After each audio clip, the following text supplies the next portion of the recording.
ქართული ოცნების ინიციატივას, რომელიც ნაციონალური მოძრაობისა და მასთან აფილირებული პარტიების არაკონსტიტუციურად გამოცხადებას ეხება დღეს პარლამენტის პლენარულ სხდომაზე მესამე მოსმენით დაამტკიცებენ. კანონპროექტის მიხედვით საკონსტიტუციო სასამართლოს ექნება შესაძლებლობა აკრძალოს პარტია, რომლის გაცხადებული მიზანი საქმიანობის არსი და მათ შორის პერსონალური შემადგენლობა სასამართლოს მიერ უკვე აკრძალული პარტიის გაცხადებულ მიზანს, საქმიანობის არსს და პერსონალურ შემადგენლობას იმეორებს. მმართველი გუნდის მიერ შეთავაზებულ ინიციატივას მწვავედ აკრიტიკებენ ოპოზიციურ სპექტრში და მიაჩნიათ, რომ ეს ქართული ოცნების მხრიდან პოლიტიკური პარტიების მიმართ შურისძიება.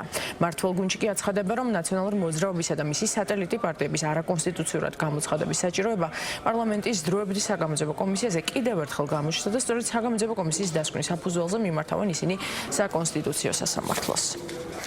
ეს არის ადამიანებისთვის პოლიტიკაში მონაწილეობის უფლების წართვევა, რაც ნიშნავს იმას, რომ ადამიანებს ამ ქვეყნის მოქალაქეებს ეკრძალებათ საკუთარი პოზიციების, საკუთარი ხედვების, თავისუფლად დაფიქსირების უფლება და ამის გამო ისინი შეიძლება კრიმინალიზდნენ და დამნაშავებად გამოაცხადონ. ხო, ანუ რეალურად ქართული ოცნება ძალიან სწრაფი ნაბიჯებით მიდის იქითკენ, რასაც ქვია ავტორიტარიზმის სრული კონსოლიდაცია, იმისთვის რომ შეინარჩუნოს მიტაცებული ძალაუფლება, რასაც აღიარებს მთელი ცივილიზებული სამყარო. იმის მცდელობა საქართველოს საბოლოოდ გადაიქცეს დიქტატურად, სადაც უკვე პოლიტიკური პარტიებიც აღარ არსებობს და პოლიტიკური პარტიები და გასწორდეს არის პოლიტიკური საზოგადოების ორგანიზების ყველაზე ელემენტარული და ყველაზე მთავარი ფუნდამენტი, ხო?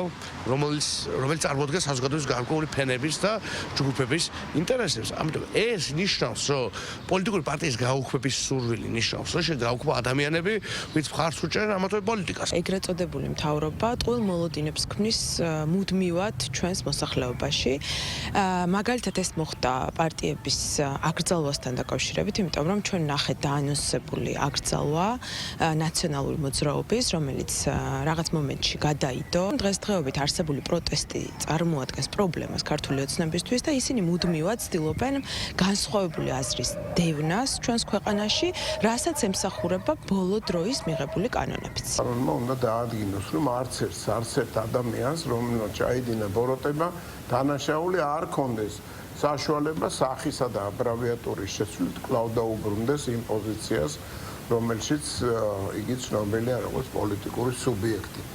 ამ დროს რეალურად არის დამნაშავე და ვერანაირად ვერ იქნება დასახელებული როგორც პოლიტიკური მოღვაწე.